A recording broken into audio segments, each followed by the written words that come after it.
Mariah Carey, the mysterious chanteuse and global superstar, didn't walk into that courtroom as an icon. She came in as a truth-bearer. The moment was dead silent. Her arrival didn't just make waves, it shook the entire foundation of the trial. This case already had explosive videos and shady, conflicting testimonies. But now, here she was. Under oath, Mariah dropped a bomb. A private confession she said Diddy made years ago. "If they ever find out what I really do, it's over." That voice, the same one that filled stadiums and award shows, now echoed across the courtroom like thunder, the kind of voice that couldn't be ignored anymore. For years, Mariah had stayed silent. Hush money was hinted at, and the memory of one strange, disturbing night in 2003 had haunted her. But now, she was done being quiet. What happened that night had nothing to do with love, drama, or music politics. It was about something bigger, about exposure. She took the stand with no fear, and what she said cracked the trial wide open. She wasn't just another celebrity showing up. She was a witness with secrets that could change everything. When the clerk announced her name, Mariah Carey, the whole courtroom froze. No movement. Not even the court reporter typed. Then, she appeared. Sharp black suit, gold trim, and oversized sunglasses hiding her expression. It felt like she had been summoned by the tension in the air. Her legal team flanked her like bodyguards as she walked slowly to the stand. Diddy looked up. His face twitched, blink, lip flicker, like a man caught off guard by a ghost from the past. The judge gave his usual half nod, but even he looked rattled. This wasn't just any witness. This was Mariah Carey, risking everything. And the press outside, they went crazy. News alerts blew up. Cameras flooded the courthouse steps. Mariah stepped up, pulled off her sunglasses, calm and ready. Someone whispered from the gallery, "She's really doing it." The prosecutor stood, cleared her throat, and asked, "Ms. Carey, can you describe your relationship with Mr. Sean Combs?" Mariah didn't flinch. "We were just in the same industry. Not friends, not partners, not enemies, just around each other. Until 2003.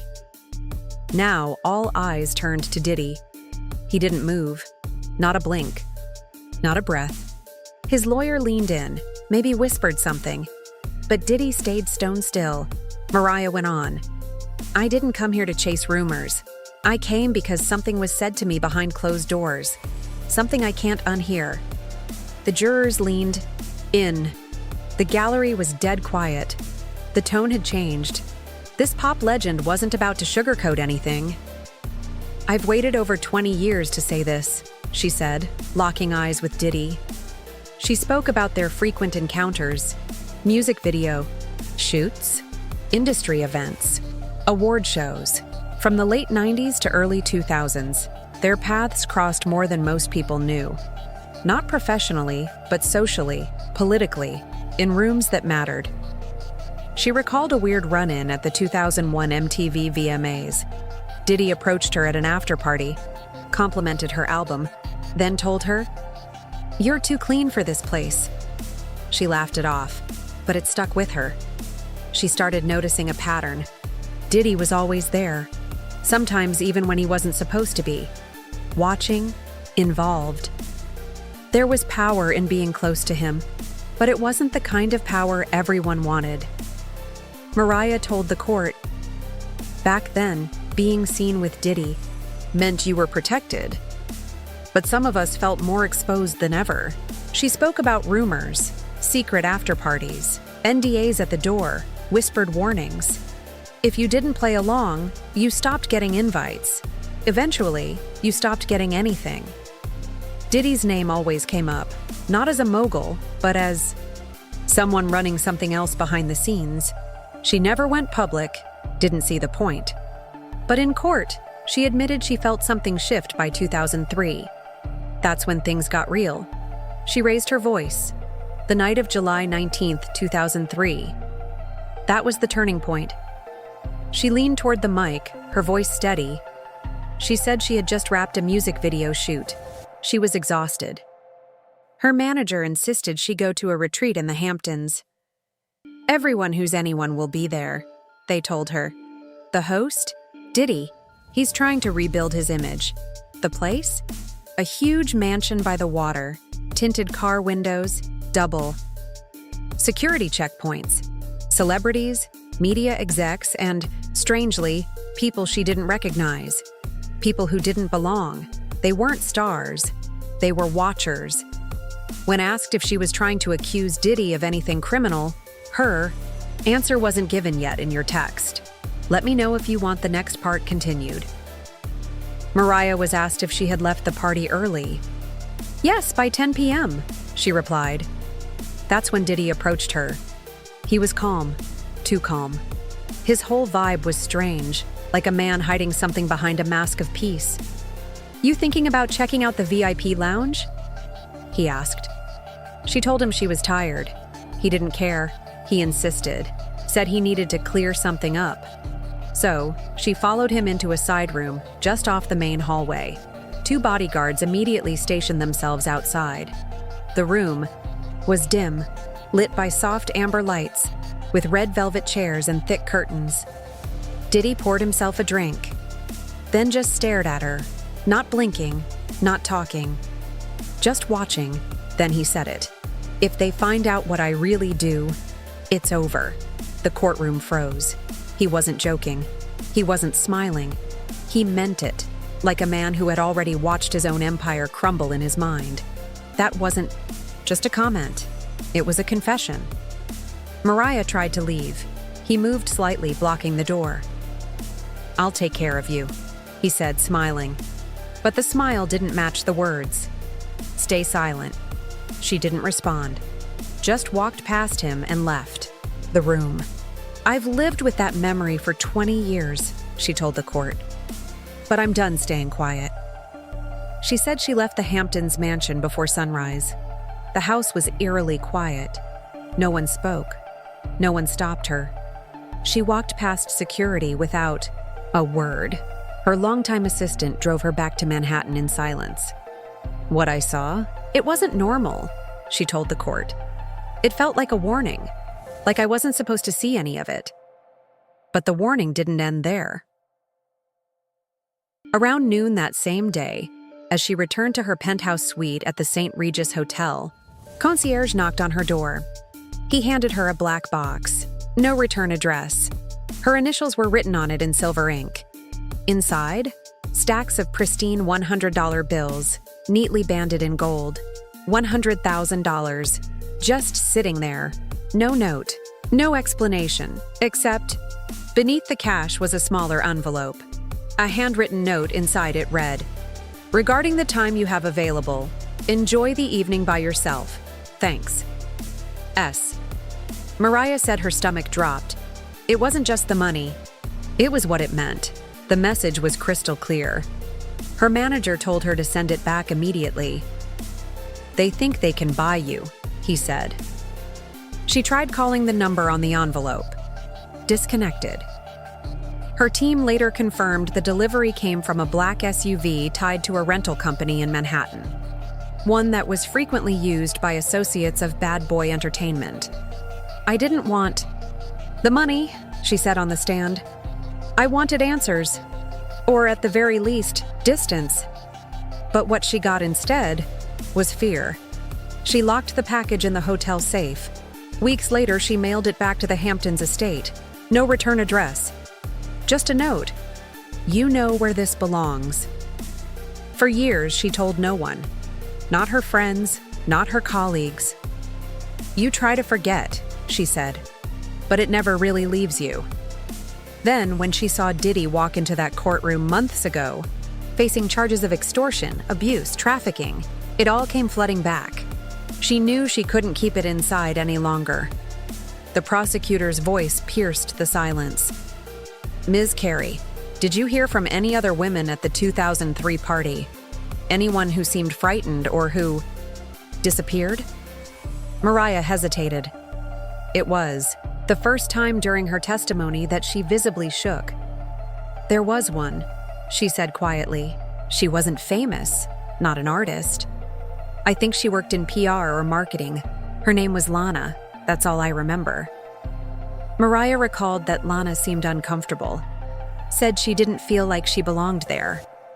They only spoke briefly, but Lana admitted she had wandered into a room by accident. Inside, she saw something strange. A man bent over signing something, a camera, lights, and someone standing over him. She left quickly and didn't say more. But later that night, Lana vanished. No one talked about her again. 2 months after the party, Mariah got a voicemail at her studio, a woman's voice, faint, scared. "I shouldn't have seen that. No one should talk to me. You should be careful too." That message was accidentally deleted by an intern later that day. But Mariah never forgot the voice. She couldn't say for sure it was Lana, but it haunted her. In early 2004, she asked her team to find the woman. Her manager came back shaken. "She's gone," he said. "Scrubbed, no new job listings, no online trace, nothing. Don't go digging." Mariah told the court, "I knew something was wrong. But I also knew how this business works. People who see too much, they don't stay." The prosecutor then asked if she had any evidence that connected Diddy directly to Lana's disappearance. Mariah paused. "No," she said, "but everything. In my gut tells me she saw something, and whatever it was, it scared her out of existence." "I had no tangible proof," Mariah told the court, her voice steady. "Just fear, the same fear that kept me quiet for 20 years.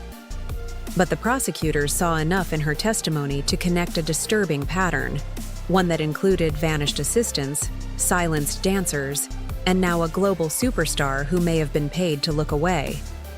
Despite Mariah's personal struggles, including a highly publicized breakdown in 2001, her career was still rising by 2004. But behind the scenes, something changed.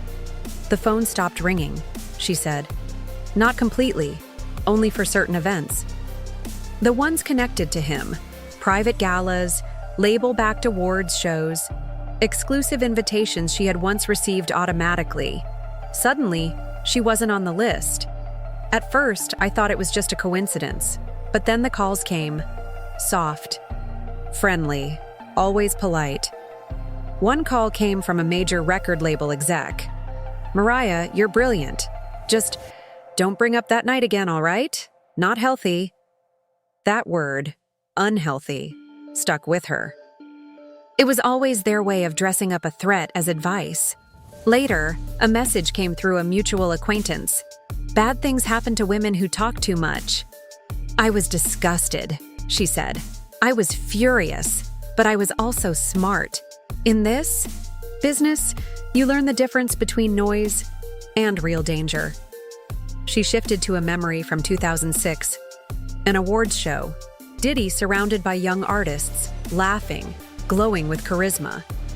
But when he met her eyes across the room, he stopped smiling, then gave her a look, calculated, cold, knowing. "That smile told me everything," Mariah said. "It wasn't charm, it was control. He looked at me and said, 'You stayed quiet.' That was the last time they spoke. At the time, she thought silence had kept her safe. But watching the trial unfold in 2025, watching other women come forward, watching the system crack, she understood something deeper. "I'm not scared of him anymore," she said clearly. "Because when the truth comes out, the machine that protected him dies with it, and I've got no fear of that." The prosecutor leaned forward for a quiet but heavy question. "Ms. Carey, did you ever hear Mr. Combs threaten anyone else?" Idan exhaled slowly, then nodded. "I think so." What came next, she had never shared before. But now, she said, was the time. In 2005, she had arrived early to a Manhattan studio for a collaboration session. She wanted to surprise her producer. Instead, she overheard a conversation through a partition wall. Diddy's voice, speaking to a young R&B singer, a gospel-trained powerhouse who'd just started charting. Mariah didn't name the woman publicly, but confirmed her initials and career trajectory matched a former chart-topping vocalist who vanished without explanation. "You remember who gave you those records?" Diddy allegedly said. "Remember who owns your masters? Act like. You're free if you want, but there are rules in this business." Then his voice dropped. "You think you can walk away? Remember what happened to the last girl who tried?" The tone wasn't loud. It was low, controlled, laced with venom. Mariah stepped back in shock. She said nothing. Not then. Not in the months that followed. Even as that same singer suddenly canceled her tour, skipped an awards show, and then disappeared from public life. "She just vanished," Mariah said quietly, and no one ever asked why. "Because we all knew. Every single one of us." Her words landed hard. The gallery was frozen. The jury leaned in. Even the judge shifted in his chair, clearly unsettled. At the defense table, Diddy sat still, his face blank. His lawyers whispered frantically beside him. But the damage was done. "I should have spoken up then," Mariah said, her voice breaking slightly. "I was scared. Maybe I was being paranoid. But now I know. It was real." This part of her testimony, she said, wasn't just for her. It's for every artist who was never given the chance to testify. The courtroom felt it. This wasn't just another celebrity trial. This was a reckoning, and it wasn't over. The prosecutor asked about documents, records, anything physical. Mariah's tone changed. Sharper now. "There were things people told me not to look at. Contracts, invoices, payments under fake names. It didn't make sense. It wasn't supposed to." In 2008, she asked a former assistant to investigate an event Diddy had co-sponsored. It had all the makings of a major televised show, big stars, big money, but it had somehow gone completely untelevised. The assistant came back shaken. They had uncovered a network of shell companies and front groups, clearly built to hide where the money was going. "When we brought it up," Mariah said, "the response was immediate. We don't dig into that. You shouldn't either." She didn't have to name names. The courtroom understood. So did the jury. The pressure ramped up. Her publicist received threats. Anonymous letters hinted at scandals. Rumors spread that old tabloid stories might suddenly resurface if she kept asking questions. "They were squeezing me," she said. Hard. Then came the 2010 awards show, the night everything came to a head. Mariah Carey was asked to present Diddy with a Lifetime Achievement Award. She declined. No public reason, no press release. She simply said no. Then, within a single week, 3 major endorsement deals mysteriously vanished. No apologies, no phone calls. They just evaporated. It was like they went unconscious, Mariah told the court. The defense objected, calling it speculative. But the judge allowed it, ruling it reflected a clear and relevant pattern. "What happened after that?" the prosecutor asked. Mariah stared forward. "When no one ever asked me to testify, I figured I'd wait," she said. "But I promised myself I wouldn't hold back when that day came." And she didn't. Her closing statement wasn't a whisper. It wasn't emotional. It was surgical. "I'm not here to relive pain," she told the court. "I'm here because the world deserves to know who he really is, and I believe in the power of truth." Silence followed. Even the court reporter paused. Mariah stepped down from the stand. Her security swept her toward the exit. She ignored the barrage of questions, didn't wave, didn't smile. She moved like someone who had just dropped a pebble into a still lake, calm, composed, and unshakable. Outside, the media storm erupted. Worldwide hashtags trended. Horse Mariah testifies to her Diddy trial. Truth, some news outlets praised her courage. Others asked what more she might still be holding back. Inside the courtroom, Diddy returned to his seat. Pale, expressionless, his legal team sat frozen, whispering. No one blinked as the judge called for a recess. That night, Mariah's testimony aired across every major network. The public didn't just hear her words, they felt them. This wasn't a celebrity scandal. This was the collapse of an empire, and Mariah Carey had struck the first real blow. She hit the high note and shattered the silence, one outlet declared. The ripple effect was immediate. Executives, agents, fellow artists, even fans. Everyone started reevaluating their own silence.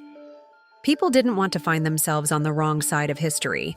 Mariah's haunting quote, "If they find out what I really do, it's over," was everywhere.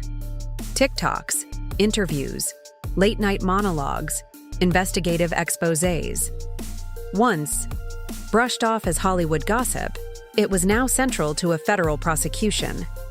Whispers spread. 2 former execs from Bad Boy reportedly agreed to give sealed testimony. A former assistant from a red carpet event posted cryptically, "Some people silenced me, others paid me." Rolling Stone quoted an anonymous source. "If she was brave enough to speak, maybe it's time we all are. I kept secrets. But that's over. Justice matters." Even celebrities who'd always stayed neutral were changing their tone. Talk shows praised her bravery. Artists shared screenshots of her testimony with one-word captions: respect, legend, truth. Meanwhile, industry veterans quietly began deleting photos with Diddy. That once unshakable orbit was collapsing. But the real fallout? It hit hardest inside the courtroom. Jurors appeared rattled. The prosecution, energized, called for new witnesses. Former tour managers, security contractors, old insiders.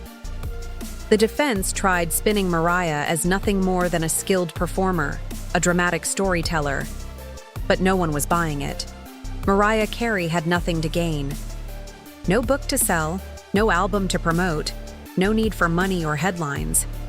She came not to escape the storm, but to walk into it, and that made her dangerous. Not tabloid dangerous, truth dangerous.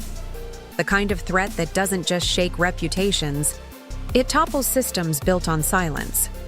One juror reportedly told a journalist, "When she looked at him, it was like she was finally free, and he knew it." This wasn't just testimony, it was transformation. Mariah Carey didn't just speak. She pulled back the curtain, and no one could put it back. The dominoes had started to fall.